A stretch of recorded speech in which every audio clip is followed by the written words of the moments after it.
প্রথমে কলজাটাকে ভালোভাবে পাতিলা কালি দিয়ে কালি করে নিল যেন পুড়ে না যায়। কলজাটা আবার আগুনে দিয়ে দিল, কলজাটার উপর রাখি দিয়ে দিল যেন ভালোভাবে গরম হয় এবং সিদ্ধ হয়, এই জন্য বেশি বেশি করে আগুন দিয়ে দিল। সেটা আবার উঠিয়ে নিল, সেটা ভালোভাবে পরিষ্কার করে নিল যেন কলিজাটা ভালোভাবে পিস পিস করে নিল। পিস পিস করার পরে সেটা আবার বলে নিয়ে নিল।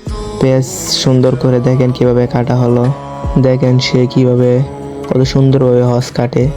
মানুষেরা অনেক ধরনের জিনিস তৈরি করে, দেখেন কিভাবে কত সুন্দরভাবে কাটছে। এভাবে চাইলে আমরা এইভাবে রান্না করে খেতে পারি।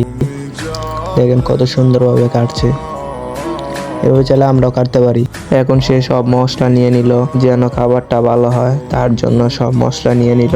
মশলা নেওয়ার পর সে লবণ নিয়ে নিল, লবণ নেওয়ার পরে দেখেন সে কি করছে, অনেক ধরনের মশলা নিয়ে কলজাটা ভালোভাবে মাখিয়ে সেটা চুলায় দিয়ে দিল।